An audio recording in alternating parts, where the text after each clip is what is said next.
to be here, but good evening. I call to order the Wednesday, January 10th Planning and Zoning Commission meeting. May I have a roll call, please? Jeff here. Michael here. Lynn here, Amanda here. Rise. I pledge allegiance to the flag of the United States of America and to the republic for which it stands, one nation under God, indivisible, with liberty and justice for all. Okay, because everybody read tonight's agenda, which is quite liberal. Anybody have any additions? No. No, Scott, Madison, no, okay. Approval of the minutes of December 13th. I need a motion. Oh, I'm sorry. It's been a month, you know? I need a motion to approve tonight's agenda, please. Make a motion to approve tonight's agenda. May I have a second? I second. Motion by Amanda, second by Michael, all in favor?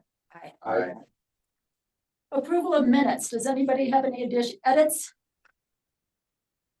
Nope. No. No. I need a motion to approve the minutes of December 13th. Make a motion. I make a motion to approve the minutes from December 13th, meeting 2023. I second. All in favor? Aye. Declaration of conflicts of interest with tonight's agenda. Anybody? No. No. No. Public comment. Citizens are invited. Is there any citizens on Zoom since we have none in the room? Okay. Close public comment. Special presentations. We do not have any. Discussion direction items. Minturn forward code assessment. I think that should read Minturn forward code examples. That's what we're talking about tonight, is different code examples, so. And can I clarify something just at the very beginning so we don't get off in the rabbit holes? Yes, ma'am. We are looking strictly at the format, not the contents of tonight of that. Yes, thank you for clarifying that. Let's not get into the weeds, what we. We're looking- I'll let- Yeah. I just sort of have these posts. I just. I'm not gonna steal Matt's thunder. Matt's out there, I think, in Zoom land. He spent a lot of time putting together a memo that really tries its best to explain the difference between a form-based code, a traditional code, which I would say the town of Minturn has, most jurisdictions have, and then providing an example of what a hybrid code might look like. I'll have more commentary on those topics, particularly hybrid codes, later in our discussion, but thank you for clarifying that. We've in the packet are general examples, or in, a couple of cases, he found an example from a community in California, and that's what we're looking at. Yeah, can you? Because I could not. Teach him what I like. That's right. Thank you. I'll stop there because I think Matt's gonna run you through a presentation, and then we've got plenty to discuss tonight, so. Go for it, Matt. Yeah, thank you, Scott. Scott or Madison, could you pull up the presentation? Unfortunately, I'm having issues with my screen share. Or just give me a second. Sure, thank you.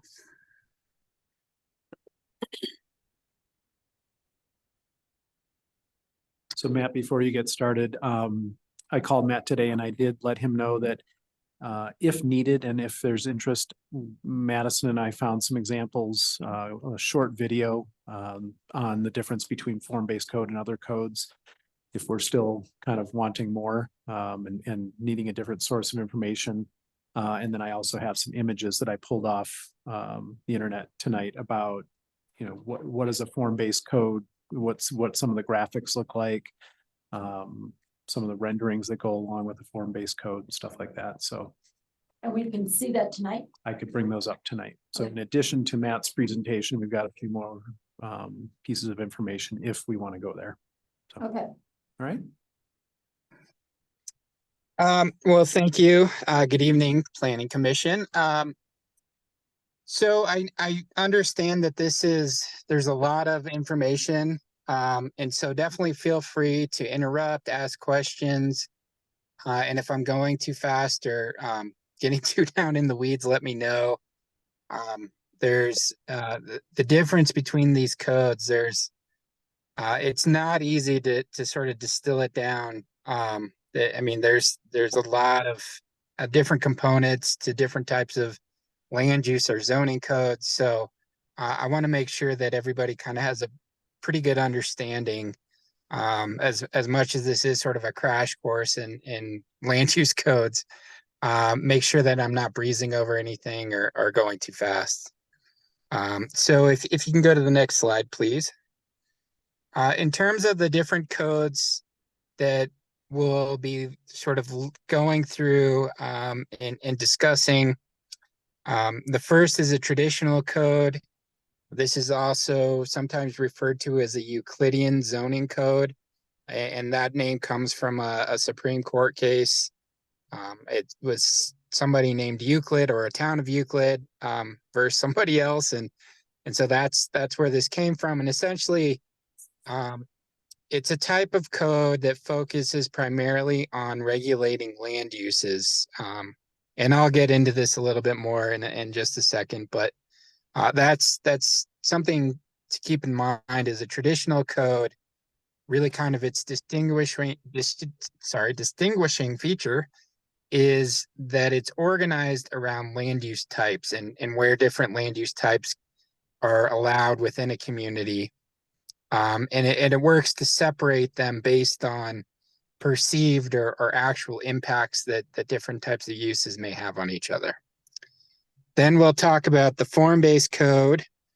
And form-based code, unlike a traditional code, focuses more on the form of the built environment or the form of development.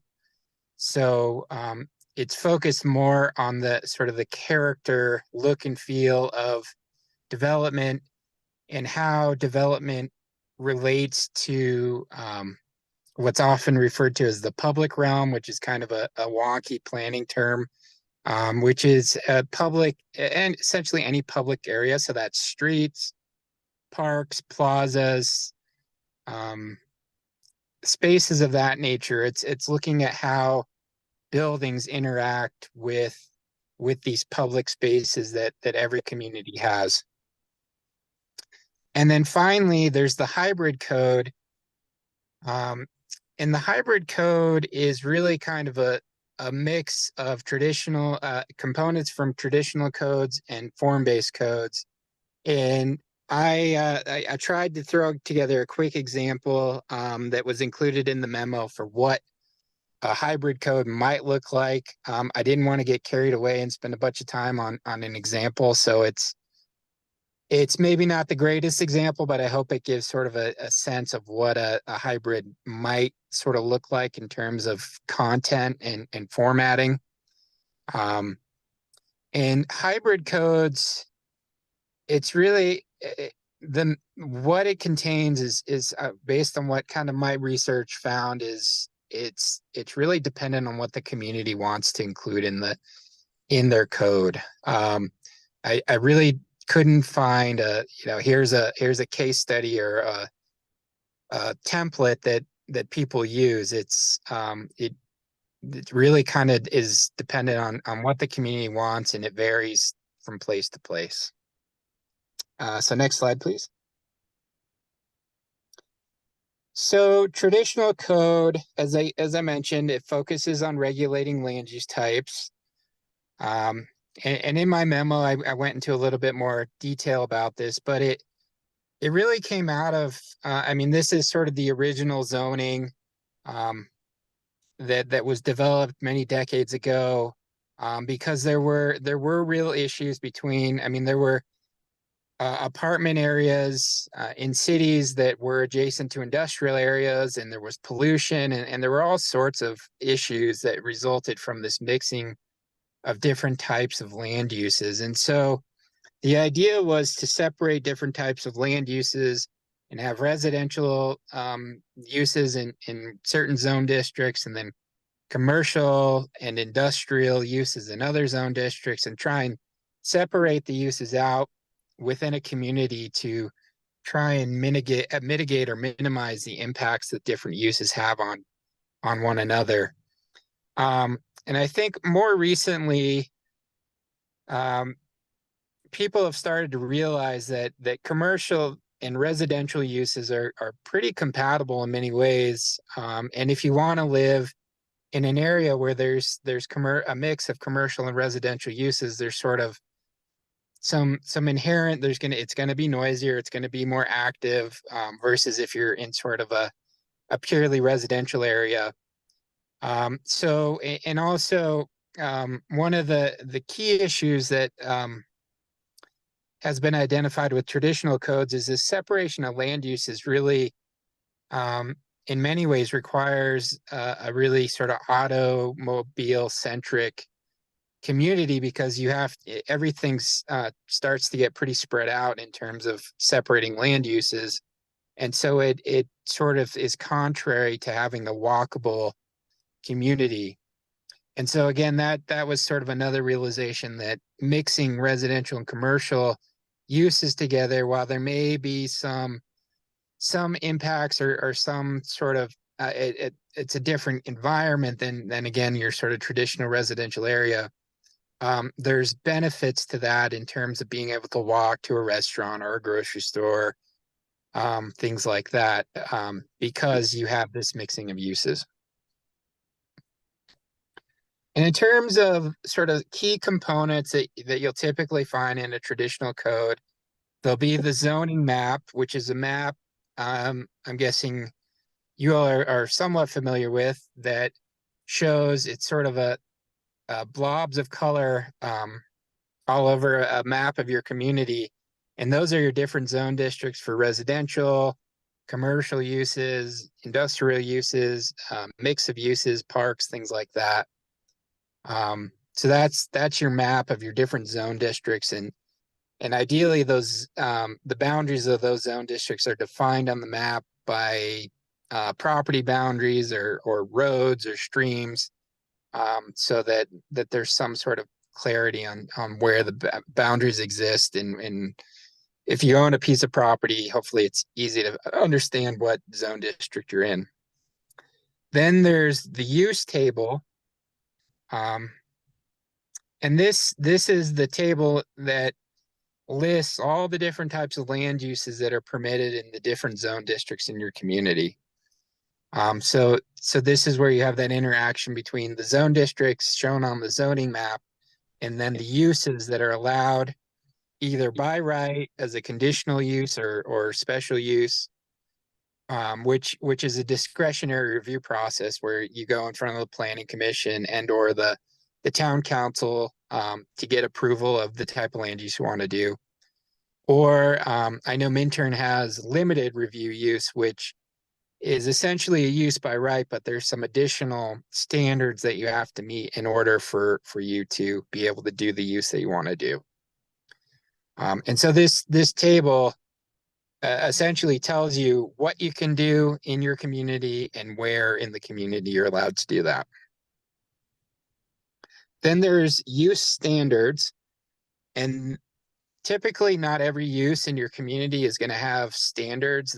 These are additional standards that apply to certain types of uses, like home occupations, accessory dwelling units, bed and breakfast, things, certain types of uses that the community felt needed some additional standards or regulations to kind of work within the community.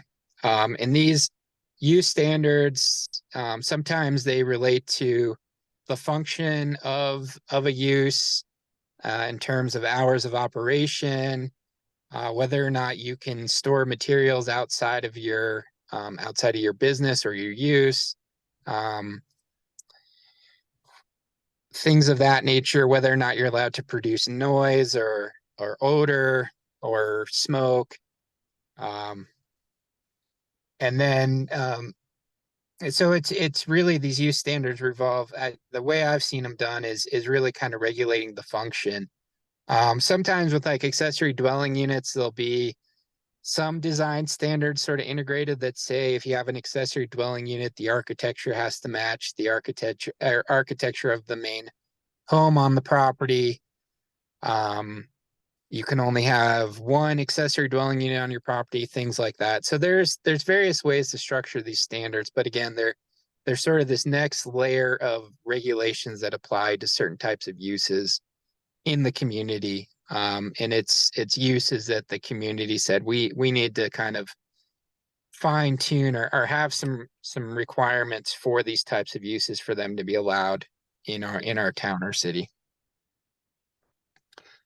Then there's dimensional standards, and these are your setback requirements. So how far are the setbacks, how far you have to be from your property line to have a building on the property, how tall your building can be, what sort of lot coverage you're allowed to have, things of that nature. So these dimensional standards really kind of define your building envelope on your property. I'm trying to think what else. It's really kind of, yeah, I mean, it's where you can build on your property, how big you can build. So it kind of forms this 3-dimensional building envelope that you can do a building within. Then there's design standards and guidelines. And these often include architectural standards, exterior lighting standards, off-street parking requirements, requirements for loading and unloading areas, signage regulations, things like that. So these are kind of standards that don't necessarily fit under the use standards or dimensional standards. And these, I think these came about when communities started to realize that regulating just on use, you really kind of don't touch on the aesthetic of development in your community. So I think a lot of communities started to realize we need to have some additional standards so that we're kind of guiding what development looks like. So it's not just you can do a use and then we're not going to tell you what that use or the building that use goes in looks like. And then the last two components of a traditional code are the administration section, which is really kind of spells out the review procedures, application submittal requirements. So if you submit an application for a variance or a special use or a conditional use, what's required, what sort of review process you have to go through, things of that nature, sort of how do you actually administer the code. And then the glossary, which is your definitions and information similar to that. So I will pause there. Are there any questions?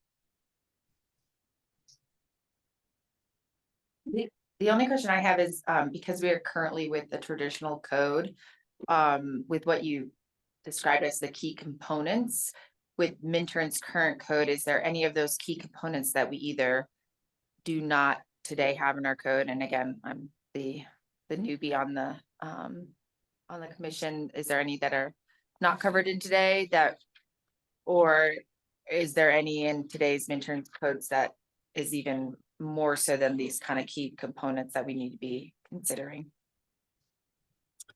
I think Mintern's code has all of these components. I think in terms of design guidelines, there may be an opportunity to take a look at those through this code update process to beef those up if necessary.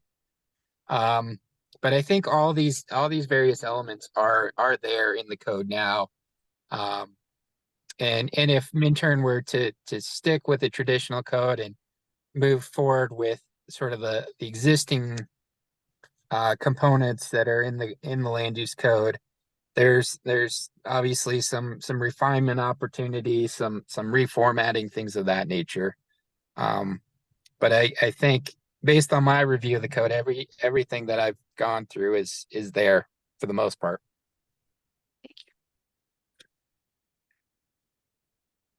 Go on, Matt.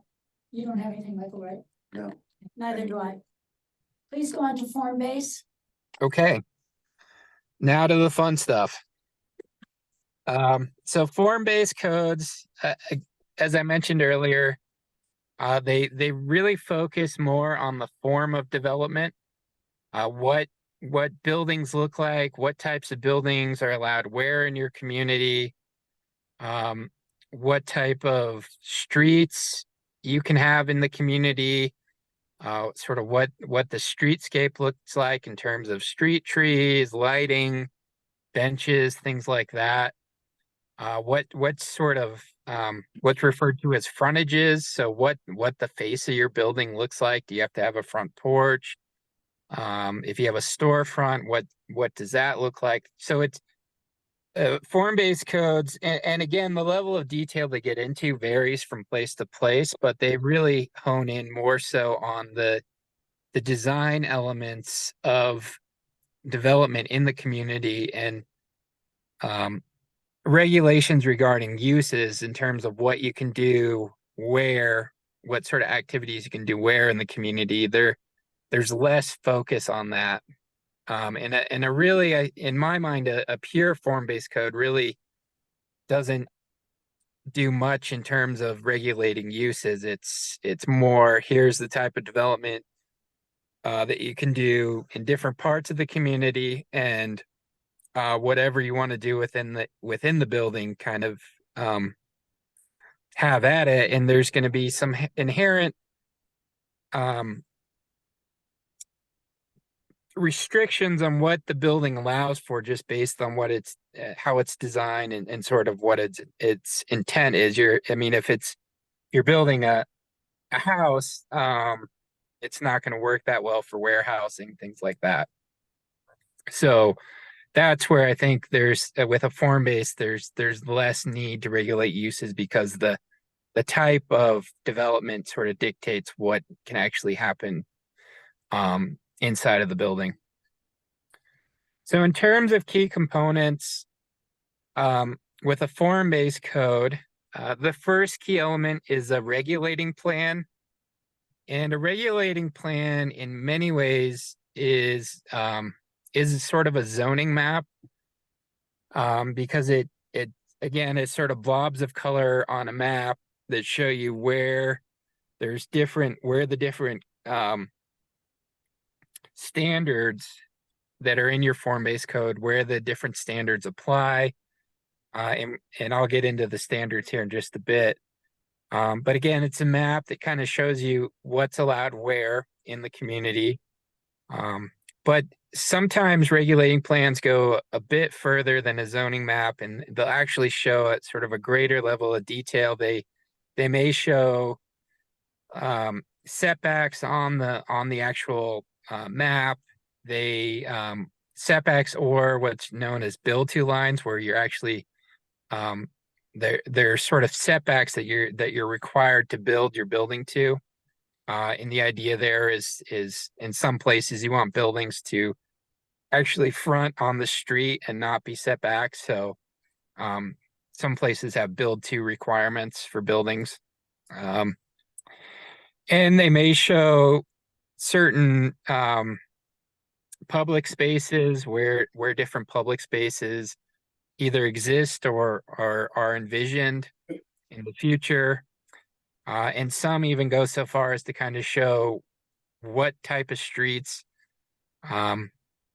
are either existing or desired in a community. So it's similar to a zoning map, but there's in many cases a bit more detail that's included. Then there's excuse me, public space standards. And these are standards for different public spaces in the community. And I have some slides after that will offer a better sort of depiction of what I'm talking about. But these public space standards are standards in your code that regulate, again, streetscape design. If you have a certain street, how how wide does the street need to be? How many lanes of traffic, or how many travel lanes there should be for vehicles? Should there be on-street parking? How wide does the sidewalk need to be? If there's street trees, how far space should the street trees be? Do you need benches, things like that? So it's design standards for streets, which are public spaces in every community. So it's design requirements that you wouldn't see in a traditional code usually, because the design of these public spaces is a key element, is sort of the character of your community.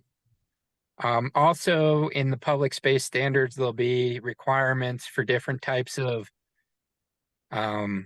parks, open space areas, plazas, things like that. So again, the whole idea with the form-based is really focus more on standards and requirements for the different elements that form your community, that form your built environment. Then there's building form standards, and these are standards that say what types of buildings are allowed where in the community, how buildings need to be laid out on a piece of property, where parking goes, what type of facade or frontage your building needs to have or is allowed to have, whether it's a front porch, a storefront. There's a variety, or an arcade. I guess arcade is another example where you have sort of a roof that extends out over a sidewalk. So it's again focused really on the design of buildings, where certain types of buildings are appropriate in the community, and how those buildings interact with the public spaces. Then there's, again, administration, which is very similar to a traditional code, where you just have your details regarding your review processes for different types of development in your community, how the code is administered, things of that nature.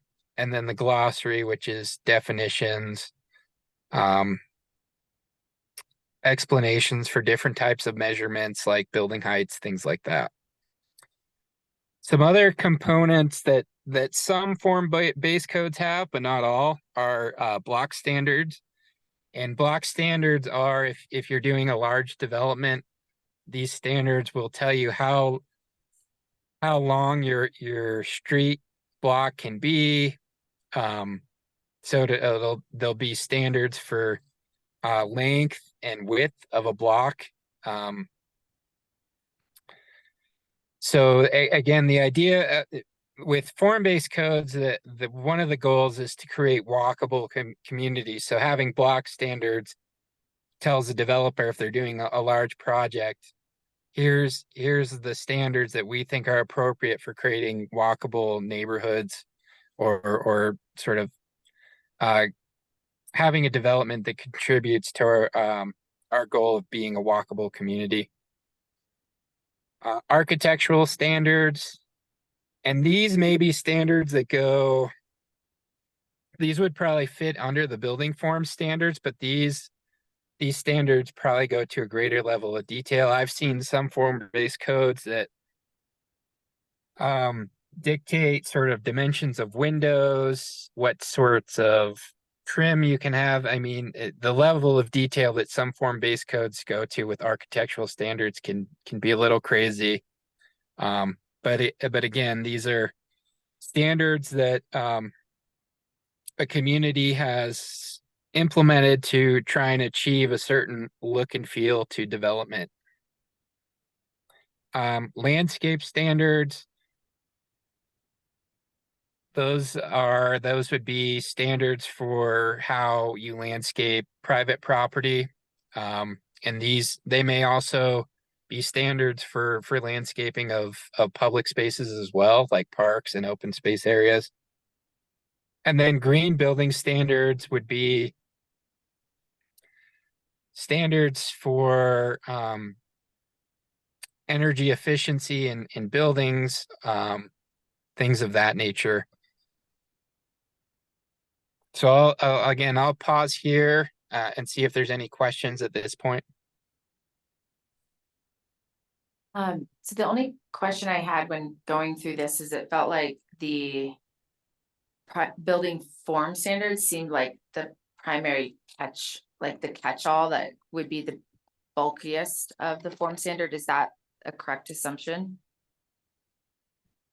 Yeah, I would say so. I think your building form standards are going to be the majority of your code. And again, the building form standards are kind of what you can do, what types of buildings you're allowed to do in different parts of your community, or another way to look at it is what types of buildings you're allowed to do in your different zone districts in your community. Okay. And then my next question, which you may want to hold until the end of your presentation, but my next question is comparing the form-based with the traditional. Do you have a sense which is used most or most frequently in communities like ours where, you know, we're not necessarily a new community. We don't have a whole lot of open space to build on, except for the projects that we're all aware of. But most of our building in the future is going to be redevelopment between the two, form-based and traditional, what you see most used or efficient. would be- Okay. Maybe efficient would be the better word, like used efficiently. That's a tough question. I think I would say the majority of communities in the United States have some form of a traditional code. I think there's form-based codes came out. I don't know off the top of my head, maybe a decade or two ago, and they've slowly been gaining traction. But they're definitely not as common as your traditional code, just in terms of number of communities that are using them. I think the other issue with form-based codes is it's a totally different approach to regulating land use or zoning in your community. So I think there's some challenges associated with that because I know myself as a planner, even when I was researching for the memo and for this presentation, it was the codes look completely different. So it takes a bit of adjustment. And I think once you get used to it, it's kind of like using a traditional code. But it's definitely different. And in terms of sort of application for redevelopment, I think a form-based code could certainly work. I know the city of Denver a number of years ago did a code update and went with more of a form-based code. And obviously there's been a fair amount of redevelopment and new development in the city of Denver. So I think it certainly works. And again, I think with a form-based code, you may end up with development that has the look and sort of feel of what you want, and there's maybe less opportunity for development that doesn't really fit the character of the community. That said, I think looking at a form-based code, sometimes it seems like it can be overly restrictive or prescriptive in terms of what's allowed. I could certainly see somebody picking up a form-based code and saying, okay, I'm allowed to do a single family home or townhomes on the piece of property that I own. Here's pictures in the code of what I'm allowed to do, so I'm just going to do this. So I think there's, I don't know how, whether or not that actually happens, but with more of a design heavy code, you may end up with, there's potential for sort of cookie cutter development where people just say, okay, here's the example in the code. This is what I'm going to do because I know it's allowed. Got it. Matt, can I jump in on that? Yeah, Um, go ahead, John. First of all, I would say that we already have elements of a hybrid and we have some form-based stuff in our code and a lot of traditional. The 100 block is a great example of that. It's a complete mix of form-based illustrations and regulations versus mixed with traditional use tables and dimensional standards and stuff like that. One of the things that I have found in looking at different form-based codes and some of the material out there that tries to explain the benefits of form-based code from different organizations like the Form-Based Code Institute or Smart Growth America, things like that, is that it's actually used for redevelopment. So they're able to look at an existing 1970s strip mall type boulevard, and then they show you if you institute a form-based code, and then their graphics show this progression of a strip mall with parking lots out front transformed into buildings that front a boulevard with streets. So you can kind of see the benefits of a form-based code. So I am not at all suggesting that that's something that would be, highly useful for the town of Minturn. But in urban settings where they've got these blighted areas or these kind of old neighborhoods, it is used in that regard for redevelopment to illustrate and educate people on what that redevelopment is going to look like, to be really clear and prescriptive to developers of this is what we want to create, and then to incentivize the actual creation of that over time. So, Thank you. yep. I have a stupid question. Is it gonna look like that? It can look like whatever. Looks like boxes with holes in them. No, I think it could look, I've got some other examples of what it can look like, or, Matt, I think hit the nail on the head with a hybrid code. I would say with any code, hybrid, form-based, traditional, we can make it look like whatever we need it to look like. That's what I was wondering. Because my next question was, can you not work with the traditional code to do what some of those things are that you like in the form-based code, but keep the traditional code? And where I'm going with that is, that's what our public knows and understands from all these years. And if we totally throw them, and we all agreed at the beginning that what we wanted is so that the average person can understand the code. Yeah. We don't want to confuse them too much. And Matt, I appreciate the example that you found from California, because That was it's illuminating in a lot of ways. That made my head explode, and I'm a planner. I'm like, It made my I head don't even know where to start with this thing. Scott? So that may be one extreme that works really well for that community because they're used to that level of prescription and detail and navigating through different sections of a code to figure out what your lot can actually have. But your point is well taken. That is not the direction that we've been given. That's not the direction and the vision that we have, right? We need something that's usable, understandable, and not overly complicated. Correct. We're a very small town. We don't have a lot of room for tremendous growth. I mean, we will at the south end, but that's a whole nother PUD thing. But within the boundaries of the town that we have now, there's not a lot of room. So overdoing the code could make it just more difficult to use and understand for a lot of people. Right. Maybe not for somebody who's used the other codes in the past. But I'd like it so somebody who wants to build a house and maybe decide to at least come up with their own ideas, which is what I would do, can walk in, look at the code and understand it and say, yeah, now what do I need to do from here? Where am I off or something like that? So that's kind of where I see the possibility of a true hybrid that is a little heavier on describing the intent and character of a neighborhood or a district, the design aspects that are really important, maybe we characterize them as principles. And we provide examples of what those are, porches, certain, amounts of windows or certain setbacks that are characteristic of the neighborhood, things that we want to preserve and continue to see in that neighborhood. With the typical stuff, and maybe our code is clearer on if we're not going to necessarily throw the baby out with the bathwater as far as typical setbacks, building height calculations and stuff.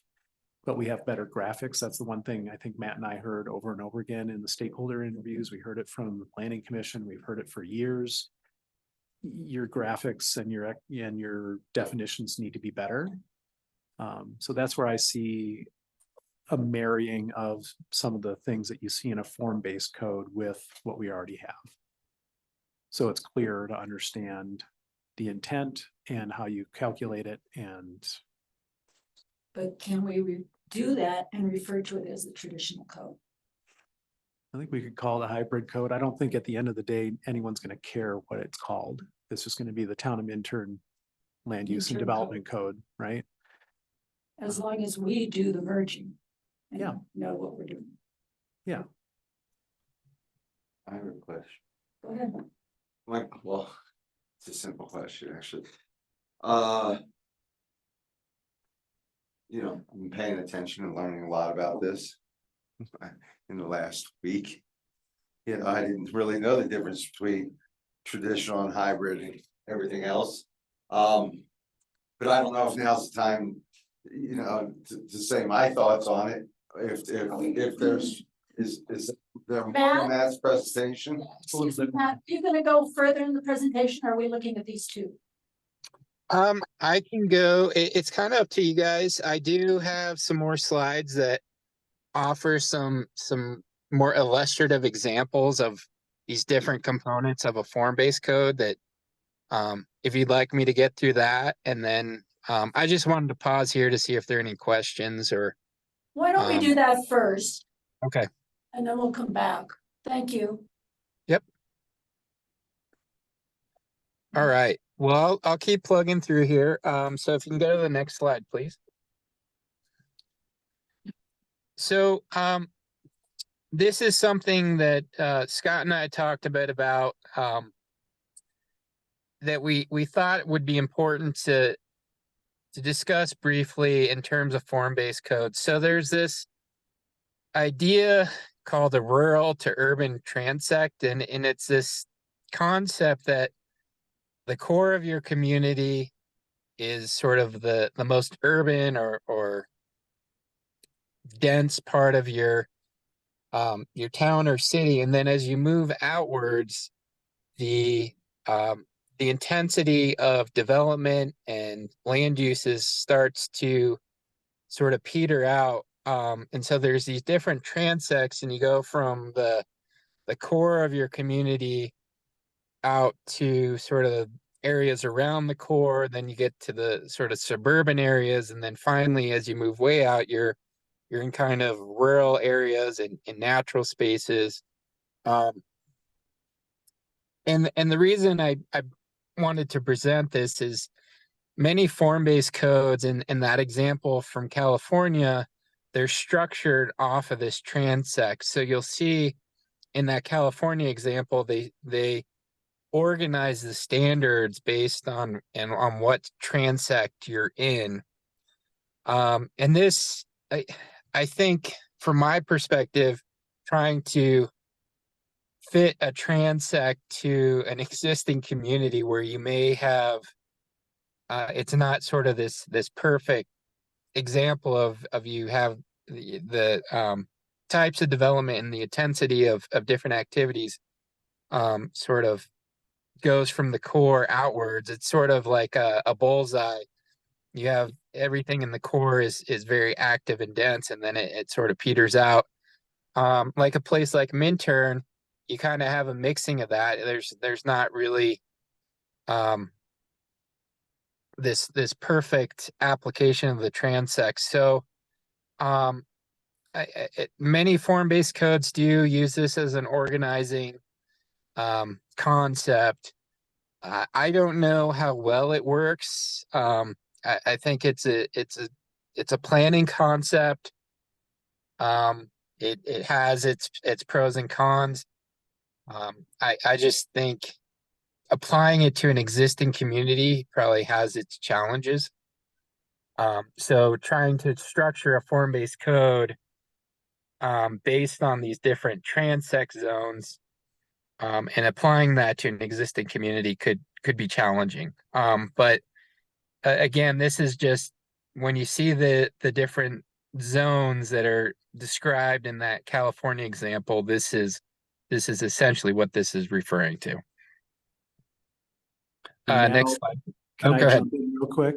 I think, so your point is really well taken. I think it kind of addresses what Amanda was talking about is, how do we, if we were really interested in a form-based code, does it really apply to the town of Minturn? I wouldn't want to see a transect try to apply to this town. I think it would just be like one of those word clouds. But the one thing that I also found, other regulating types are street-based. So if you have an arterial street like State Highway, that's one area that you have a set of standards applied to. You have secondary or neighborhood streets that have a different standard applied to them. There's frontage-based, which is similar. So the types of existing buildings that already are fronting on streets and what the characteristics are of that and where do they sit relative to the street and things like that. Building type based regulating plan based on the buildings, commercial versus mixed use versus residential. So those are some other examples that I came across. Matt, before you go further, one thing I have been not doing is asking Jeff for his opinion. Are you out there, I'm Jeff? listening. I'm not, I don't have anything to add right now. This is all good information so far. Okay, well, jump in because I forget you're in the ceiling. I'm up there, you just can't see me. Okay. Go ahead, Matt. Thank you. And I would just add to Scott's comments, another way you could organize a form-based code is based on neighborhoods, which again, the character areas that have been defined for Minturn, again, I'm not going to force that issue, but you could organize a form-based code around neighborhoods and say, here's the type of buildings that are appropriate in this neighborhood, kind of based on what exists today. That's another option for organizing a form-based code. So there are many options out there. I think the originators of the form-based code, they came up with this transect idea, and so they kind of, I think, push that on the communities they work with to develop form-based codes. And some communities kind of adopt that, but I think in some cases it's sort of a square peg in a round hole. It doesn't always work. So that's kind of all I had to say about that. So next slide, please. So this is an example of a regulating plan. I just wanted to throw this in to kind of show how it is a little bit different from a zoning map. A zoning map, you would see probably not this level of detail. It would just show the blobs of color where the different zone districts are. I mean, this does that to an extent. It shows where different standards apply to different areas within. And this isn't necessarily a regulating plan for an entire community. I think this is for either a neighborhood or a specific area within a community. But you can see there's a greater level of detail. You can see kind of waterways and open space areas, and there's even some larger buildings where the footprint's kind of defined on the plan. So the regulating plan, again, it tries to offer a bit more direction in terms of where standards apply and what the intent of the different standards, kind of what the goal is of, or the vision is for the community. Next slide, please. So this is an example of standards. These came out of that example from California. These are public space standards for open space areas and parks and plazas that were described in that example from California. And so this table that's shown, it shows the different transect zones or zone districts is another way to think about it. And then it lists what types of public spaces are essentially allowed in those different zones. And then once you dig a little bit further into that code, the table on the right-hand side here, it actually has standards for in this example, it's for parks. And it'll tell you how big the parks need to be, how many acres or sort of minimum width and depth, and different elements or different components that need to be incorporated with parks. So it's these public space standards, again, this is relating to parks, open space areas, plazas, things like that. There's a fair amount of detail that you don't typically find in a traditional code. With the intent is to help kind of guide the design of the public spaces in the community. Next slide, please. As I mentioned earlier, there's also again, this came from the California example, standards for streets, for different types of streets in your community. This example is for a boulevard. And so it shows an example, an illustrative example of what the street is intended to look like. And then there's the table on the right-hand side that again outlines all the different parameters for what the design of this type of street. It'll tell you how much right-of-way it needs, number of travel lanes, on-street parking, street trees, things of that nature. So again, this is not something you typically find in a traditional code.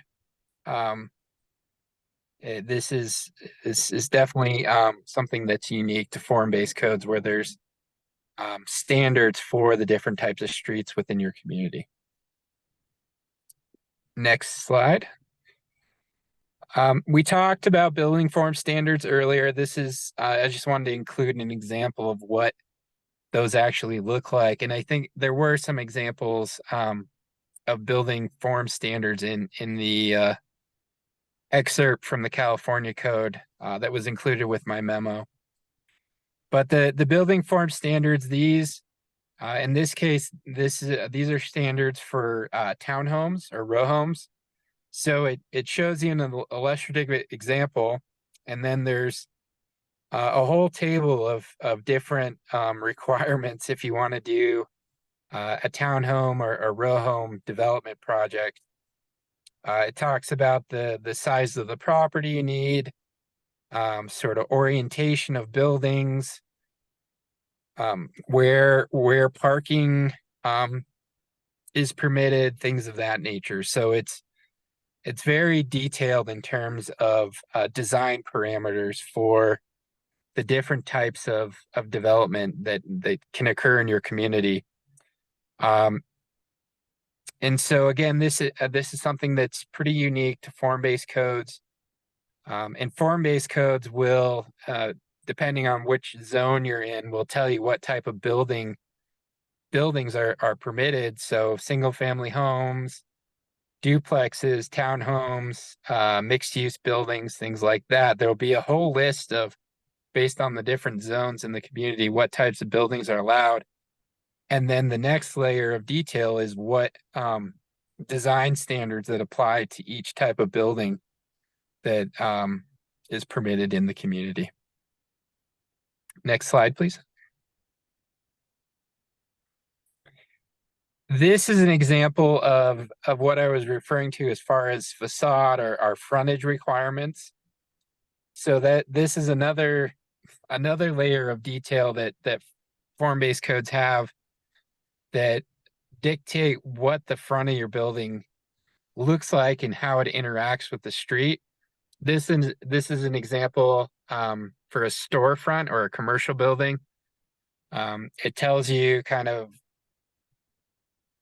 how the front of your store needs to be designed, how it needs to be designed to interact with the street.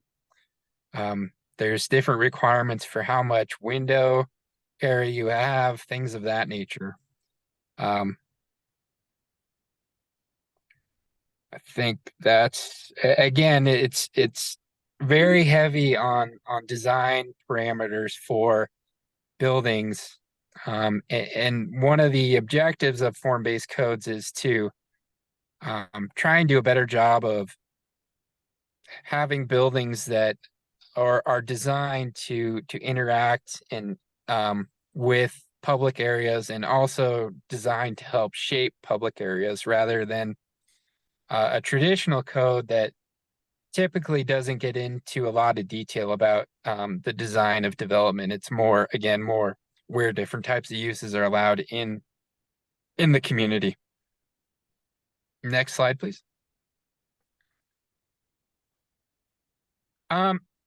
So in terms of hybrid codes, as I said when we started, it's really kind of up to the individual community what a hybrid code, what their hybrid code actually looks like.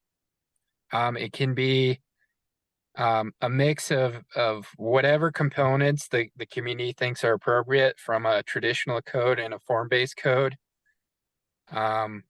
And it can be structured to be focused more on regulating land use, or more focused on regulating the form of development, or it can be balanced. It's really dependent on what the community thinks is appropriate. That's about all I have for hybrid codes. As I mentioned, it was I tried to find examples. I know the Planning Commission had requested an example, which is why I included the example with the memo, but finding sort of standards or templates for a hybrid code is I didn't have much luck with it. So I think it really is again, there's no sort of template for how to do it. It just depends on a case-by-case basis. And that's it for what I have in terms of a presentation. So I'll stop talking there and see if you guys have questions, comments. Thanks, Matt. Jeff, let's go to you first, so I don't forget you. Okay, thanks. Thanks, Matt. It was a great presentation. I think Scott, to echo what Scott's already said, I think that we currently have a version of a hybrid code. It definitely leans more towards traditional, but to your point earlier, Lynn, where you're like, well, what do we call it? I agree with Scott. It doesn't matter what we call it. It's going to be our code. And I think that there are certain parts of town, specifically the 100 block, where we've already been dipping our toe in the form-based side of it for a while now, for a year or two. And my gut just tells me that I think we're going to probably end up with some nice, nicer illustrations, nicer definitions, just a much better version of what we have now. And I think that certain parts of town are just naturally going to handpick some elements of form-based code just because of the ease of demonstrating or illustrating what the intention is for that particular part of town. And I don't think we need to get hung up on what we call it or or any of it. I think it's gonna become pretty evident when we address each part of town, each character area, zone, district, whatever you want to call it. And each one of those are going to present their own opportunities to include an element of either a better version of traditional code or an illustration or some type of an element of form-based code. And I just think that we all have been chipping away at this long enough to kind of just, I think it's going to be obvious, like what parts of town need what and what was lacking in the code for specific parts of town. And to get back to where we started at the beginning, you know, I think that the fact that the form-based code alone only, you know, kind of really focuses on the way things look and not necessarily the use. I think the town in general has been kind of built on what uses are allowed in what parts of town. And I don't know that we're going to get away from that or that we want to necessarily get away from that.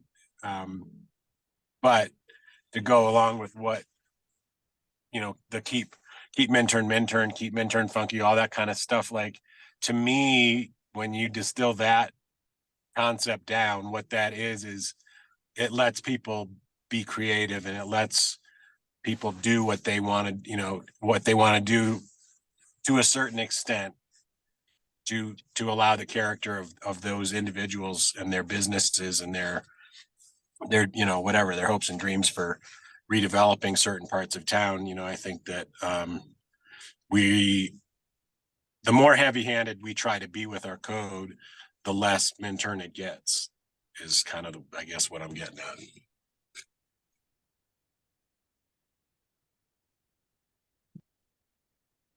So I don't have any further questions. I think for Matt, to echo Jeff's sentiment, it feels like, you know, we may need,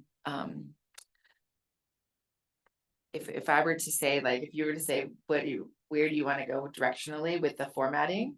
I would lean towards traditional with peppered of form-based inside of it. So I mean, that's where I'm leaning, and it's for a couple of reasons. One, because I feel like our neighbors in the county all are traditional, and most of the people that are using the form kind of jump from community to community in this county. And then two, it just feels like it would be a big jump in, almost too much for our community, the small community of Minturn, to go to a form base. So that's where, if you were to ask, like, hey, where do you think you are? I'm traditional with peppering, form based in. I like a description, traditional with peppering. I don't think it should be straightly form-based, and I don't think it should be straightly hybrid, but I like traditional with peppering. That, It's my turn. and the word funky, I think sooner or later needs to be retired to a degree, and we should say the character of Minturn. Yes. Because that is just as open, but it leads you, everybody's description of funky, nobody can really describe it. Nobody can really say what they are. The character of Minturn, it's the community, it's the whole environment. And that's what people love. Every day I hear it. Michael? You know, I believe, you know, in general that, what do we know? We live in one of the best places, you know, in the world, pretty much, and it's not a lot of space left. You know, we have you know, the grants we got for, it's going towards Railroad Avenue and stuff down there. I think that's a good thing. I think the 100 block, you guys worked on the 100 block before I even got here to an extent, and the 100 block was a big a big change in itself. You know, and that took a long time, to my understanding. I think that, you know, I'm definitely, you know, lean towards traditional. You know, peppering is fine. And the reason I lean towards traditional is because, you know, from what I've seen, you know, on form base, seems a lot more complicated. It seems like a sort of a lot more government. I'm pretty simple. If, you know, if you meet your setbacks, your parking and your lot coverage, I think we're pretty lenient from there. You know, if you come in with something that complies, you know, it's pretty good. But, you know, back to the main thing, we know what projects are potentially in the mix, and the form base, yeah, the form base might work great, like in Eagleville with the extra 1,800 acres they got going on up there. And, you know, Eagle and Gibson can have gazillions of extra land, but, you know, we pretty much have a good idea of what's coming in besides, you know, certain blocks here and there. And I would say, you know, traditional is a little pepper. Salt and pepper. Salt and pepper. There we go. All right. That's all I got. Seriously, that's all you got? That's amazing. So. Okay, I clarified at the beginning, remember? you did. Well, those are all great. I appreciate you, you know, as always, very thoughtful, each one of you. And I'm not pushing back at all, but I just want to kind of set the stage for moving forward. If part of the goal of tonight was to kind of understand the difference, discuss the difference, and make some recommendations on how the planning commission thinks that the town should proceed. What I heard across the board is traditional with peppering of form-based. To me, that to me is a hybrid of sorts, right? And I think you touched on it, Michael. I touched on it. Jeff touched on it. We already have some of that going on, right? In the 100 block design standards, we've got some better graphics and some mixing of traditional Euclidean zoning with more of a form-based approach. We're very descriptive of what we're trying to create in that 100 block and how we're trying to get there and how we want developers to react to those regulations. One of the things that we talked about when we did the 100 block was with this code update and thinking about the future and thinking about Main Street specifically, and the reason why the community plan went down the road of, you know, providing some direction and some vision on what future zone districts and what future zone district standards for, you know, some of the mixed use zones along Main Street could look like, and describing in a mixed use zone concept how different uses would relate to the street. You remember those graphics that we have in the community plan that kind of, part of that was, you know, at the direction of council. Certainly the mayor is supportive of thinking about the future and thinking about redevelopment on Main Street, not, you know, so beyond the 100 block, and incentivizing redevelopment that, you know, some of the more recent examples where we've got commercial buildings right up to the sidewalk with apartments or condos above.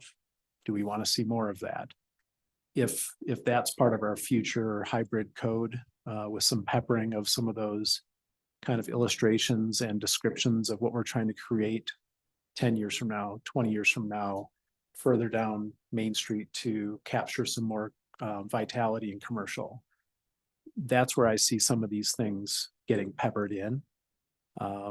you know, maybe with some of the residential neighborhoods being a little bit more descriptive about some of the existing characteristics that we see and that we want to continue to see in the future.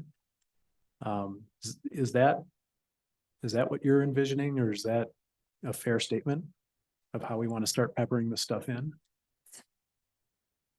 The one thing that worries me, and I don't want to go too far on this because we're really not talking about it tonight. But when you talk of changing things to more mixed use, a lot of those people is in those areas bought that thinking they were residential. Of course. Yep. And Matt, at the very, very beginning, talked about noise, music, activity. Mhm. We have to be very cautious for those people. They bought thinking they were living straight residential. And we're gonna have to be really make sure that those people are informed to come in to get involved in that. To know what might happen. Yep, I agree. But I think we're talking not necessarily where it's pure residential, like where we are, Mike and myself. We are still mixed use, Mhm. like, and we're in the 400. But you bought knowing that. Correct, so what you're suggesting is like, I like mixed use, by the way. I know, me too. Don't get me. Pine Street is residential, But that's a residential, and I don't think it's not, so we yeah, just need to be cautious when we're Yeah. doing that. What there is, if it's already zone mixed use, I'm not saying change it. Right. I'm just saying we need to be really cautious because that will affect people. And you might be able to do that by just what you allow in those areas. Mhm. And in what Late's saying, as far as being cautious, you know. When the 100 block was done, we knew that, you know, pretty much 200, 300 block, eventually.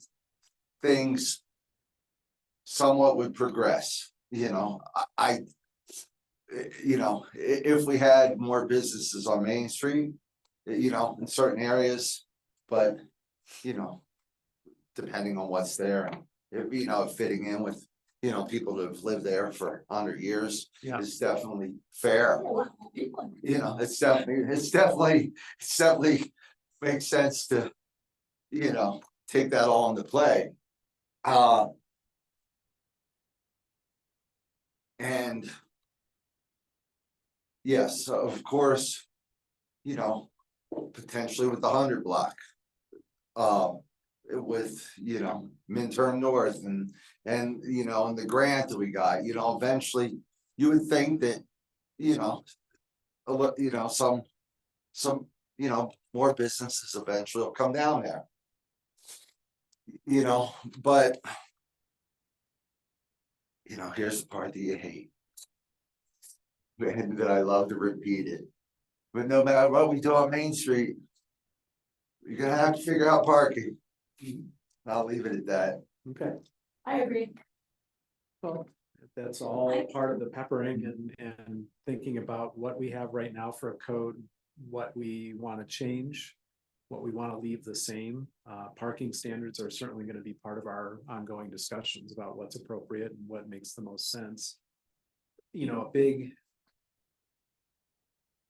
big challenge, particularly for our communities, is this unrealistic expectation or drive towards, you know, less parking and more walkable communities versus the reality of who lives here, what kind of vehicles they drive, how many toys they have that fill up their garages. That's, you know, it doesn't matter if it's here or Red Cliff or Fairplay, the communities that I work in, it's the same conversation always when we're talking about new developments or existing standards, or Red Cliff's going through that right now.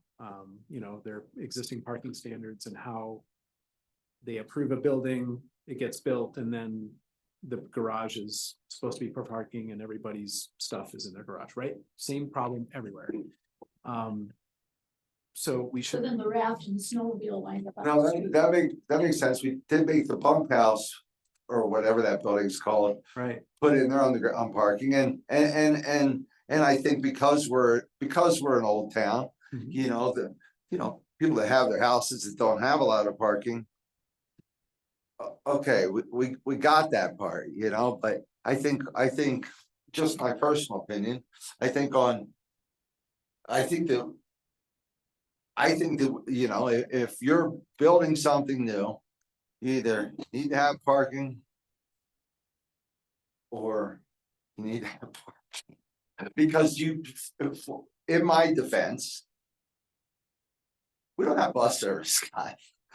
Wild Ridge has bus service. Don't ask me how Wild Ridge gets bus service. If Minturn can't get a few small little shuttle buses. And even if a lot of people aren't riding them until, you know, we have a lot of other things to work on.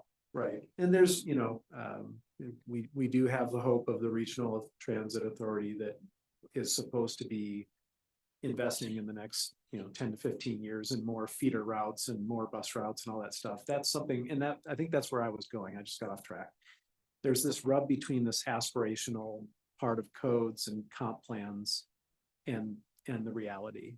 And it's difficult to ask people to think about, well, what might happen in 20 years in this form that you're trying to create, right? Or preserve. Like if you have a character that you're trying to preserve and make sure it lives on.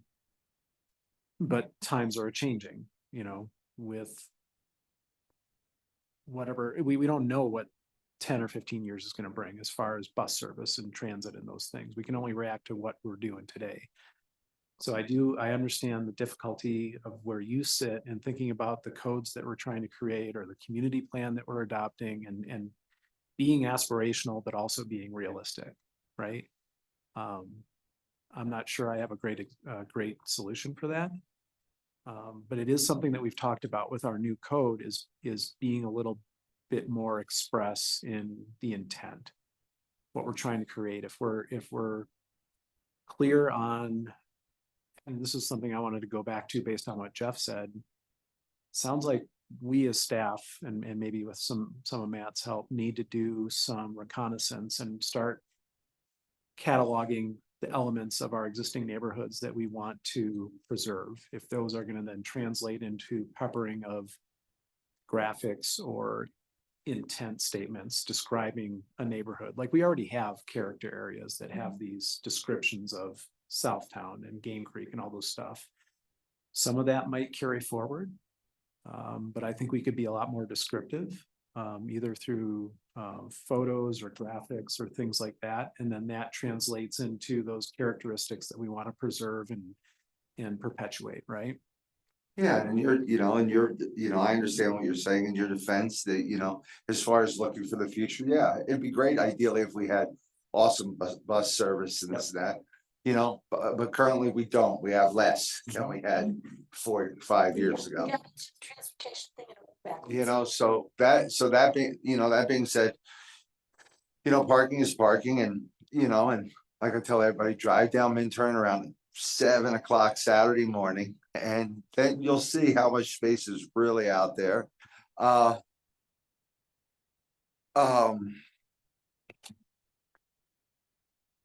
But as well, a lot of the, the 200 and the 300 block, a lot of that stuff currently is a mixed use zoning, so people potentially, could have something go in next to them, and taking it in the thought as to what goes in there, of course. We need to take it in the thought, but as well as there is current zoning. Yeah. That's there, so. And it's tough, it's tough, but if we wanna grow to be, trust me. I have no problem in 50 years if we have shops up and down Main Street and buses running, and I don't have any issue with that, and people have their houses, they have their houses, and everybody is happy, great. Getting there is the trick. Yeah.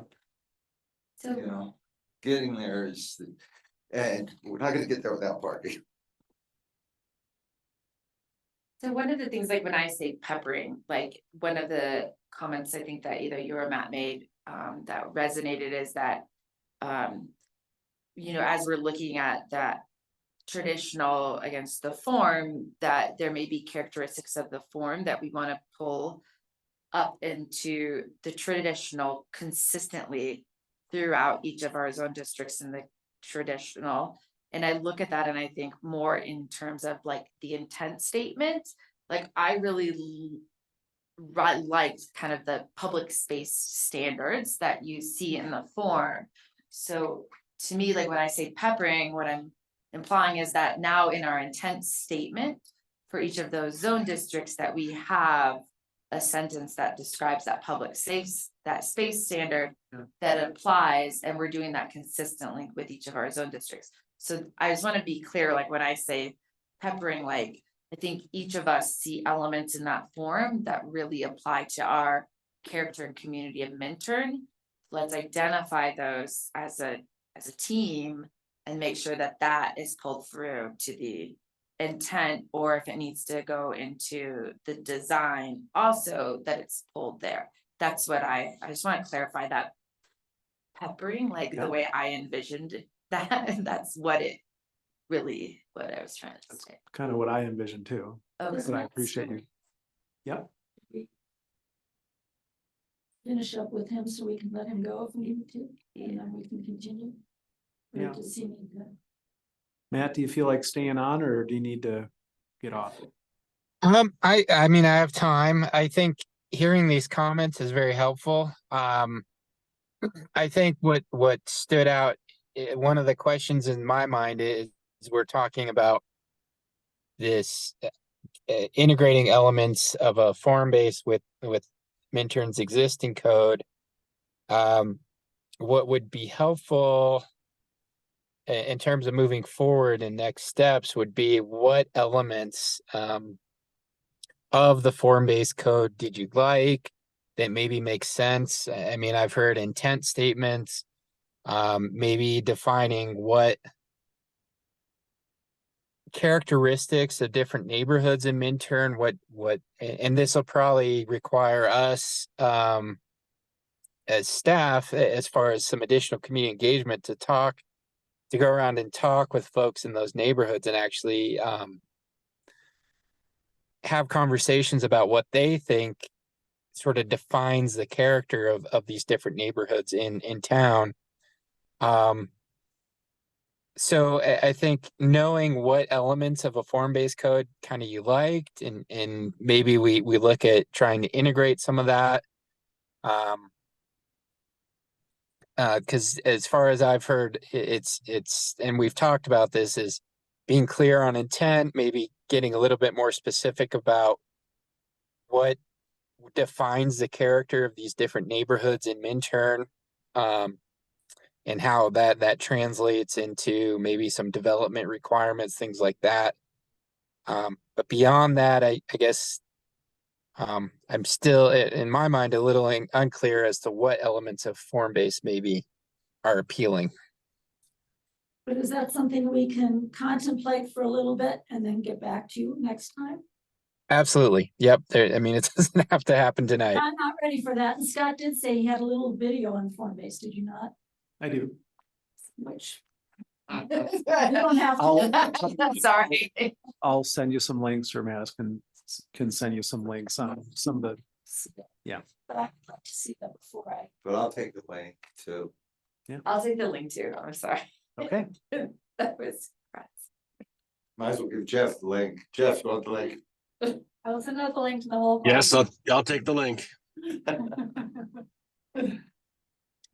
So Matt, it sounds like we've got a few potential elements that you hit on that I kind of heard consistently that I certainly would encourage being integrated, and we'll think about it a little bit more and think about what else we would want to include.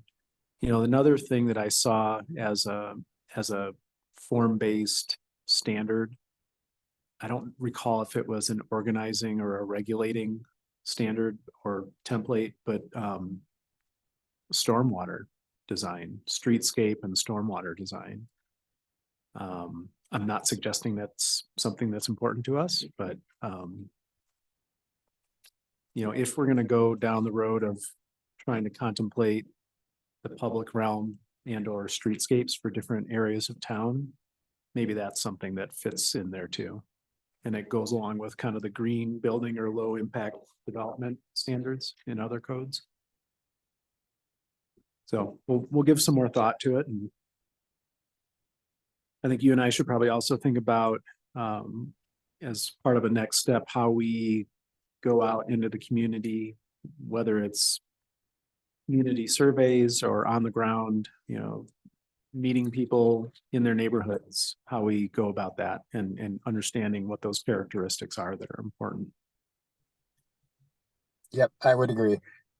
Okay. I think having that conversation rather than just a small contingent of us trying to describe or define what the characteristics of these neighborhoods in Minturn are, I think it's very important to talk with folks and see what they have to say. And again, I mean, it's the communities I've worked in, everybody loves the small town character. And then when you ask them to define it, that's where it gets to be a little tricky. So I think it's important for us to, have a good understanding of what defines these neighborhoods in terms of uses, types of development, maybe architectural characteristics, things like that, so that there's an opportunity to try and fold some of that into the code update. Okay. Be really lovely if we could get those people to come in here, but instead of having to go door to door. I'm not sure I'm ready to go door to door, but there's other ways to do this and try to meet people where they are and at the times when they have available and stuff like that. And the one thing I was thinking when I mentioned survey, it's been a while, but we've got some pretty good information from previous community surveys about community character and what people love and that I kind of stuff. know, but wouldn't it be better if they could come into the commission so everybody could hear them at once? Yes. Makes it more difficult. I don't, Man. Well, I know, but Tell them We're not a before, hot show in we'll always town. go. We will always have. there might, well, Huh? Matt and I will think, Fine, do they want to talk? Person in mind will open to public comment. Didn't raise their hand. No person, okay, we close public comment. why don't Matt and I put our heads together and think about some ways that we can orchestrate this kind of community outreach and touch and base with people. Maybe you could get them here if it was a little bit less formal meeting, like when you do the boards and things, An open house or Yeah. open houses could work. with some treats. Go block to block if it's easier. I don't know. I mean, that crossed my mind too, is send out a, invitation in the mail and email and whatever else we have to get a hold of people in different areas. And say, tonight's your night in front of the planning commission, or we'll hold an open house at town hall if you want to come in and talk about what you love about your neighborhood and what you don't love. And that might be one way to do it. That'd be interesting. Yeah, kind of. I mean, it'd also be like a character area, community building for us. You know what I mean? Like, Well, it'd be a little more of a social event, yeah. more appetizing. When you come into a commission meeting, Yeah. Talking to. yeah. So another, if I might, another next step I think that we need to talk about is how you want to move forward with making a recommendation to town council. If we've digested this tonight and we want to think about it some more, maybe at some point in February, if there's a joint meeting with town council to kind of bring them up to speed on the work that you've been doing and the work that Matt and I have been doing and where we are with, if our recommendation is a hybrid approach, keeping most of the traditional, but peppering whatever that is. I think it's important to kind of report back up to council. The only challenge we have is we're going to have a brand new council in a few months. Well, and my question being is, are we gonna keep the school once a month discussion, or are we gonna go to twice a month?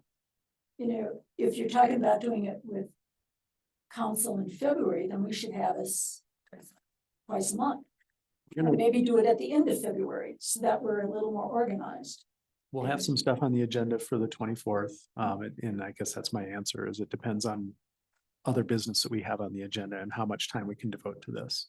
Do you think on the 24th, it would be realistic? I mean, I feel like all of us are very well educated, Jeff and, you know, all of our other team members are, you know, everybody reads a packet. I think on the 24th, we could come with everybody's, you know, what elements we see of the form Yes. that needs to be lifted into the traditional, and we can come to agreement so that we can bring that to the council and say, hey, we're going with the traditional with these elements being brought consistently forward. That's what he has on the 24th. I mean, yeah, do you have are we looking at a 10 o'clock candy on the table meeting?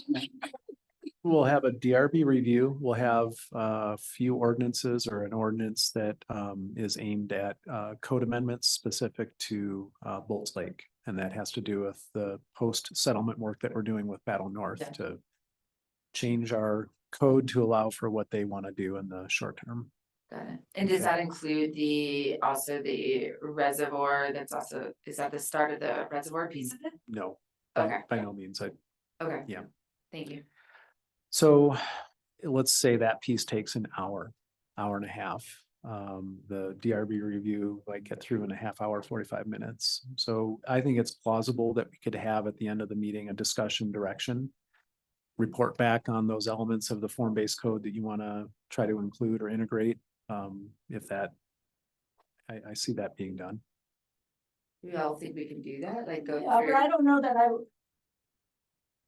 Do you think at that point we'd be ready to do council, which we do towards the end of February? End of February. End of February. Let's get through the next step, which is to come back, And go do your from there. homework, Okay.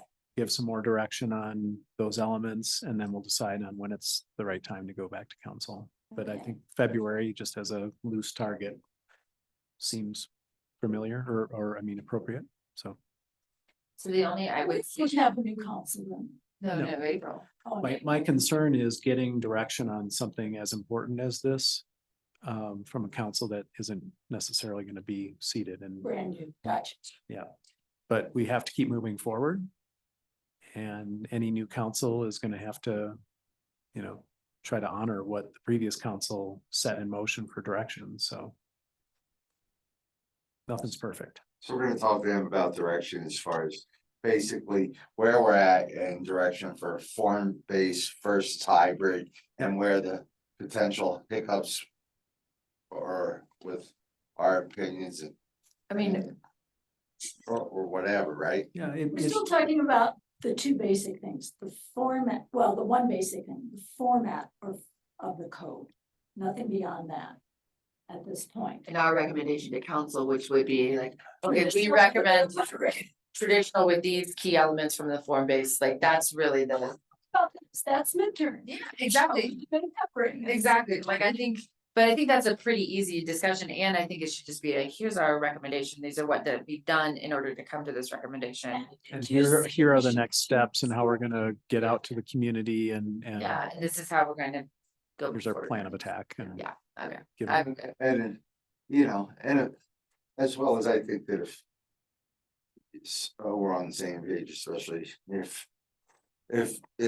we're going to council, if Scott has some thoughts of what, you know, him and Matt want, whether we agree or disagree, nothing personal. But that way we know what we're talking about. And we can talk about. Well, I certainly appreciate you recognizing that I might have an opinion as the town planner. Jeff, do you have anything to say? Do you disagree with anything that we're saying or? Well, I don't know if I'm getting confused, but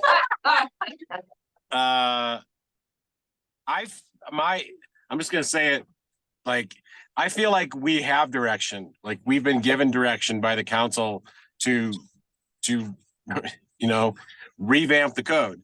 I feel like I don't want to waste a minute, like thinking that we have to describe exactly and you know, I think giving them an update and saying, hey, like, we've been working on it and we're making some great progress and we're gonna do some outreach. I think that's all great, but I don't want to drag our feet like to give them some description of what we're doing to see if it's okay when we know what we've been told to do and we know what we have to do.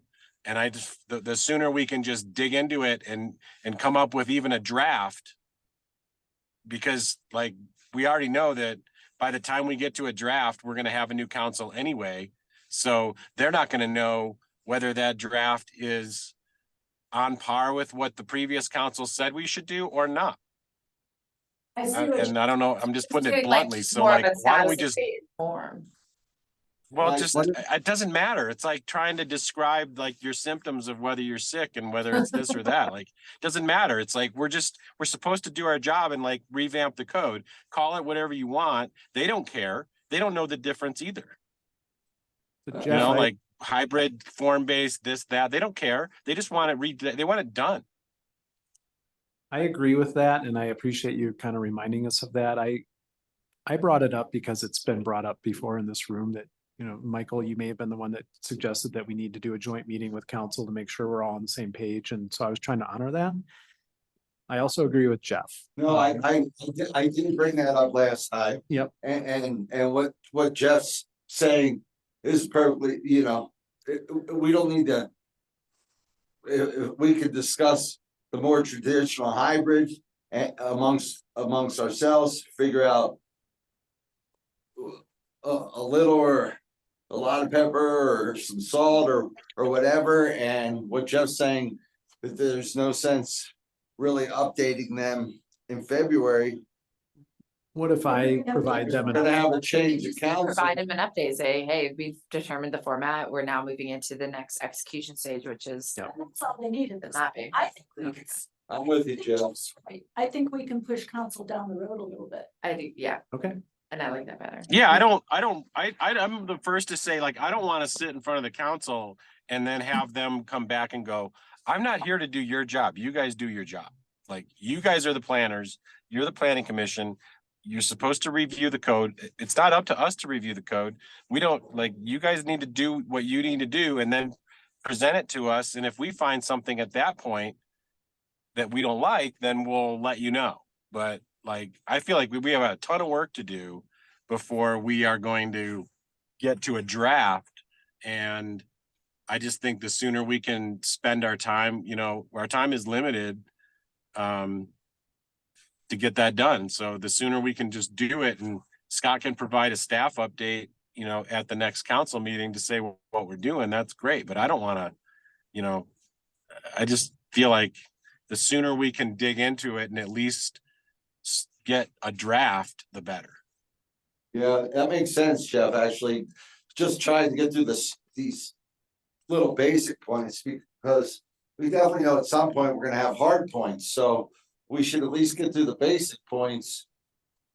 Probably, this stuff here, and come to an agreement on it and continue moving forward, probably.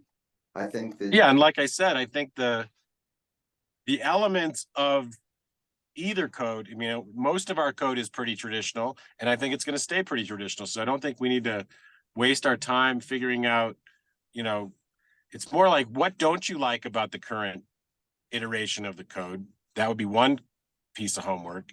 And the second piece of homework would be, what do you like? What elements of the form-based code, like Matt said, that you do like, you know, and it might only be like 2 or 3 basic things. And you're like, I love this. And the reason that you probably love it, and I'm not trying to lead you down a path, but the reason you probably love it is because it describes the intention of what it is that you're trying to make sure that a certain part of our community stays looking a certain way, or maybe needs to not look a certain way because of problems or whatever. But the getting the intention across in the best, most clear part like possible, like that's one of the reasons why I got on this council, was the gray areas in the code that were like allowed people to wiggle and weasel in between and get things that they wanted that didn't necessarily work. And we're trying to make it so that it's very, very clear what the intention is for this particular part of town. And if you can live inside of that parameter and what we describe within that, let's say 90% traditional code, by uses that we describe that you can do, and lot limitations and setbacks and lot coverage and impervious coverage and all those things that we have, and roof heights and all that, with really nice, clear illustrations, like just that alone will be a giant step forward than where it's been for the last 20 years.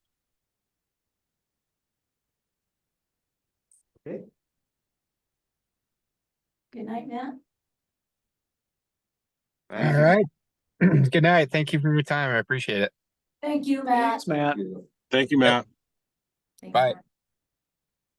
Discussion directing Minturn forward. Nothing, we just kind of. That was it. Yeah, that was it. Staff reports is in the packet. Do you have anything else? No. Planning commission comments, I haven't. I didn't want to bring it up yet. We have a big change in downtown in the respect of the corner of Nelson and Main, south. And I mentioned it to Madison once already. The parking spots there, which was with 7 or 8 or 9 if they went around to the back, have disappeared and should by right. But to my knowledge, that is a two-way street, which means that side of the street should now have some parallel parking. Sorry, just illustrative, like where, like Nelson, Where the Pope shop was, yes, where the we, bike shop was. yep, we The have, empty lot really was Pope's, Yep. but everybody's taken it to become a parking lot. That has now sold, it's private property, there's other things intended for it. Yep. And people cannot park there anymore, so it has become an issue. Already, Okay, you know, looking out the window. we also have the, what is that thing, the vehicle that's there right now? so mobile vending or a food truck, Okay, but it's not operational yet. they working through permitting or getting Eagle County Health and I pulled it over to Larry's the other day and did something over there, cooked something, then they pulled it back over here. And then they have a second vehicle, which is all painted, you know which one I mean. Is that a 50-foot right of way down? Yes. Well, Is the second one the magic? yes, Yes. and when they come to work on the food truck, they pull it in, but they pull it on an angle, so the rear end is sticking out into the easement of. So if you pull up to the stop sign, you kind of have to go around to the rear end. So somebody needs to do, what do you call it? Address it. what are we addressing? We're addressing that if they want the second vehicle there, it's gotta be half, can't be half on the lot, half in the street, that is a street. And that is, should have parallel parking there, it's wide enough for parallel parking. Right. As you pull up to the stop sign. That whole, so you should have 3 or 4 spaces over there that are parallel parking on Nelson Street, Parallel parking or perpendicular parking? parallel. Yeah, But just because it's a two-way street doesn't mean it's entitled to have parking on Well, both that's what we sides. need to find out. Because if that does become a viable situation, where's the people for that business going to park? It's in the Where's it 100 gonna be? block, they don't have to Yeah. provide parking if it's a business. But it's not a built business, it's a temporary business. Sky, you see the size to the So right? you just said on it your becomes computer? viable. yeah, I'm looking at that now. Example we have of how this is gonna work. You certainly can't have people parking all over the street, and what happens is you've got the stop sign right there. Where is the edge of the property? Where is the edge of the street? Is there room for parallel parking to pull up on the street, not on the property? They don't need to do it. But is there room on the street for them to pull up there, which means there would be parallel parking there? Yeah, So as you come out of William Street and you come towards the stop sign, there should be 3 or 4 spots along there, or 5. It's 100-foot length. Well, I think until the lot is developed, it's gonna be real hard to mark out what's private property and what could be parallel parking. that is something that the town would have to proactively go and do. And in conjunction with the property owners to mark the property corners. Delineate the right of way, which is a 40-foot right of way. You're right, they should have plenty of room for on-street parallel parking in that stretch. But I, What? well, Also have but the backside of the old building, because where they dug out. I'm tracking what you're like. The back, there is parking, the lot is 100 feet long. Right now, it's kind of marked off around 50 feet long. So they could put around to the back and park there facing Main Street. Which would be something that we could give direction to them for, But I can tell you this, if it continues the way it is, once that opens, then there's gonna be parking all over the place there. Well, if they're parking out into the street, somebody should call dispatch, because obviously they're violating. 40 foot's a tough width. Right. 10, 10, 10, and 10, that would make it real narrow. But we've gone through this before under other circumstances we've talked about, so. Now it's happening. Now we need to look at it further. When we went through downtown, it was talking about Tom Sullivan, people were out there measuring that street. There was everything going on. It would make it very narrow, but I don't know, is it narrower than Boulder Street? That's a two-way street. No, that's a one, yeah, that's a two-way street with parallel parking on both sides. Yeah, but it's much wider where it has the parallel. I don't think Boulder's Pine is, but I don't think Boulder is. Anyhow, Scott, I'm bringing it up because it is going to create an issue. And it's something that we should look at and try to address now rather than wait until it happens. Is that why there's so much more congestion or parking now on Main Street and around that corner? Because we lost all those parking spaces. There was like 8 parking spaces. There's been a white car parked outside my store on my side, right outside my south window. It's been parked there for 3 days. Yeah. Nobody has made it move. It's in a 2-hour parking zone and that's another whole story. I don't want to go there. I know where that person's staying and nothing happens. I mean, it's just there. So yes, since that has disappeared, you've got the people from Anahata Yoga having no place to park because they always park there. You've got the people from the cafe in the morning who used to park there and walk over. Thai kitchen. Yeah, Yeah. you've got Thai Kitchen and their delivery pickups. You've got the school buses stopping there twice in the afternoon. 2 different schools come, one at 3:30, one a little bit later. And all the parents came and pulled into Pope's parking spots to wait for their kids. So this is all developing. It's our first chance to see what that is causing downtown. right, And we need to address it now rather than later, as much as we can. that's where I'm not struggling, but I'm not sure how to address that until we have the ability either through a capital improvements plan, which we currently don't have, that prioritizes this as needing a solution over some other street and sidewalk and parking situation, or we have a developer who is at the table like the previous lot owner who had different concepts for 161 Main Street was, had gone to the degree of showing where their building was, where their sidewalk was going to be, and where their on-street parking was going to be, because that was part of their solution to their parking, right? That's what we're looking at, right? This, Yeah, and I,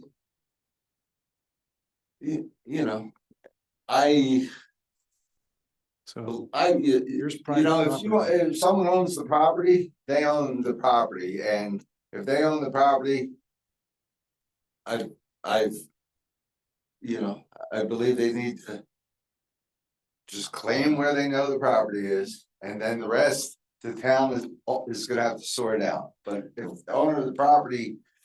Knows where his line is, yes, people parked partially on property that wasn't theirs in the past. But the owner, the new owner of the property. It's pretty easy. The tape measure have a pretty close idea, they can mark out what theirs is, the town can see what issues Lynn's talking about and decide what can and would be done about it. Cindy has the fences there left from the market. That's what they're using to market property off of. We had a they, few more of those, we could just run it parallel down there, and that would be the edge. And then. But if we put a fence on to mark where their property is, then they can't access their property. Now we've blocked them off from their property. No, they can access it from the back. You're never gonna be able to access it from the side. Perhaps since we're in touch with the new property owner and they're, you know, they've approached us not only with an eye towards you know, developing plans to develop a building on that site, but you know, what they can do in the interim on that site, we have an open channel of communication with Steph and Spence.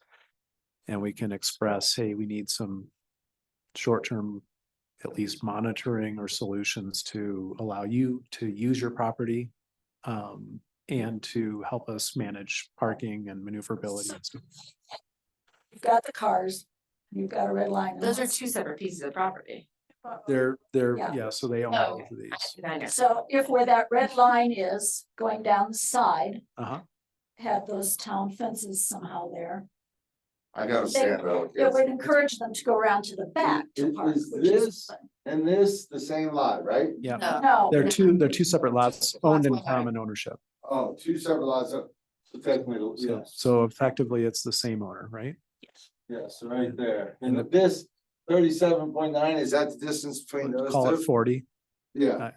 It's not that accurate, If you want parking on both sides, it's a big difference of 37. but, and so, So you're thinking that they could do parallel next to the second red, or the skinny sliver, this, yeah, they would do parallel So this would there. be the edge of their- it would be, This would be parallel parking. No, that's their property. That's their property. Well, okay, this would be parallel. so parking. they'd have to park out into the travel lane, which is Yeah, where not the gonna work. numbers, the- And so the previous Go around to the back.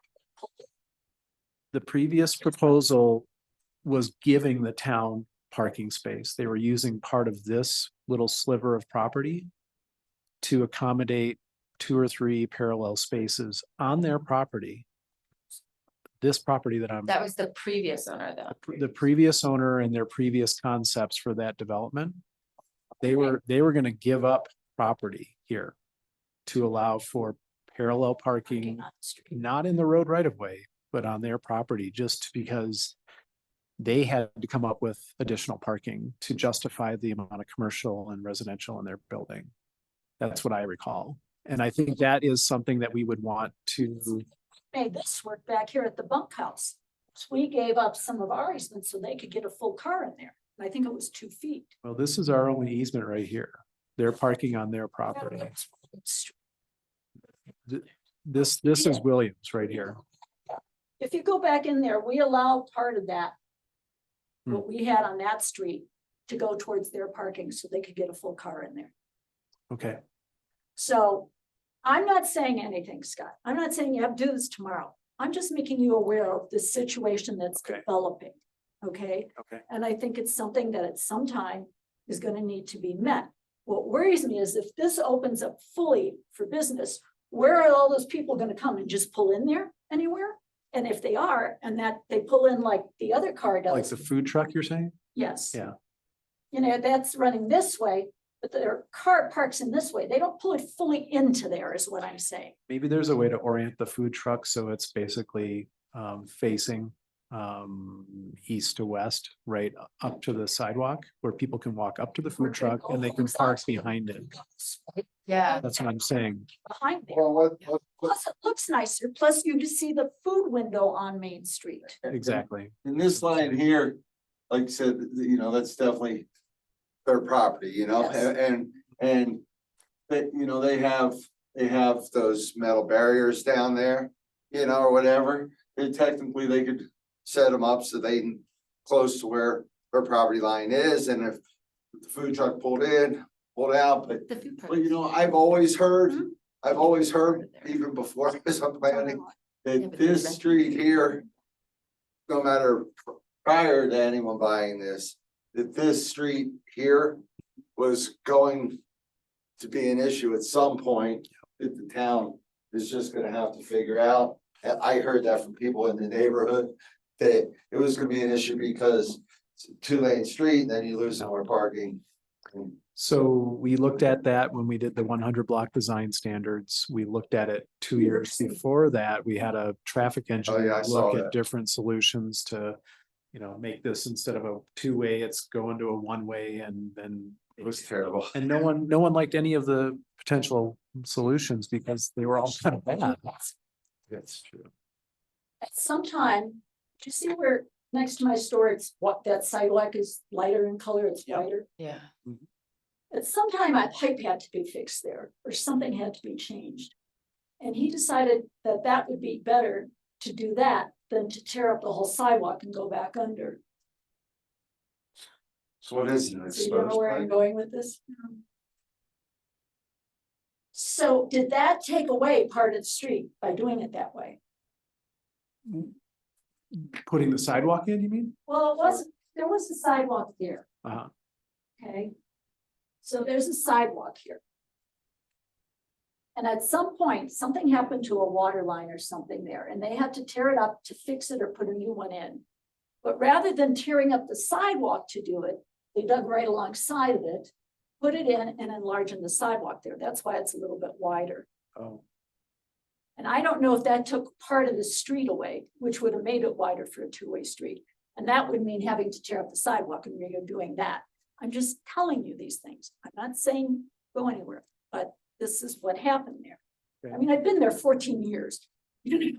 So my suggestion for thinking through it is if the food truck was going this way with the window facing Main Street, which lets people know it's a food truck, because right now you see two tanks on the back of it. yeah.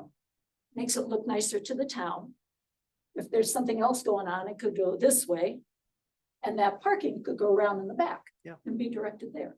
And that's a simple fix without having to do much of anything else.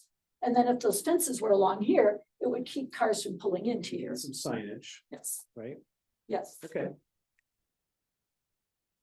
We have nothing but opportunities to improve that situation. Only one way to go is up. Or sideways. Anything else? Anything else, anybody else? Future meetings? When's the next one, Scott? Are we doing another one this month? January 24th. 24th, we've got a pretty full agenda already, or at least semi-full. So we'll be looking at most likely looking at some code changes. Some code. Well, you have noticed for it, but Mike and I, I'll just take a few minutes to bring you up to speed. As part of the settlement with Battle North, Battle North is proposing changes to our land use code that allow them to create parcels that will be retained by Battle North and parcels that will be at some point transferred to the town.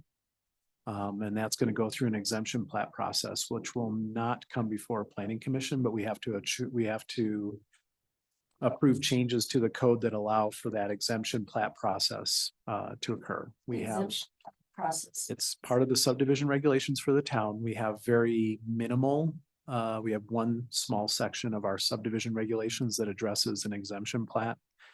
Typically, an exemption plat is a subdivision that doesn't fit nicely into the rest of the subdivision code. And therefore it needs to be exempted from the regular code requirements.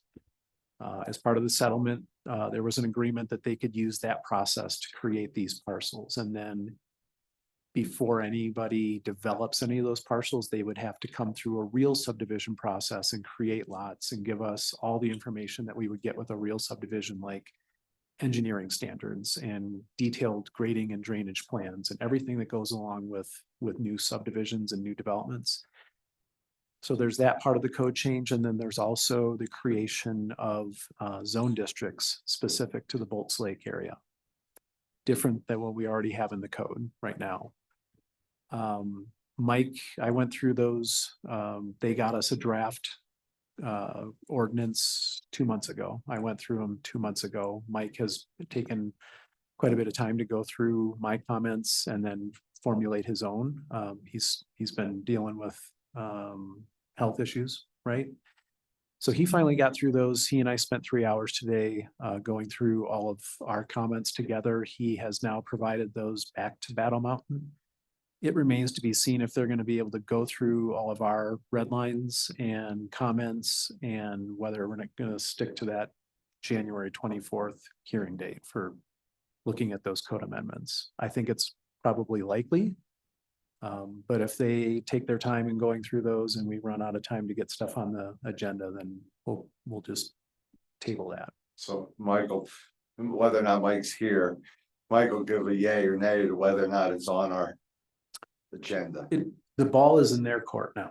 If they go through all of our red line comments and suggested changes and they say, perfect, we agree, and then we get a clean ordinance together within the next week and a half.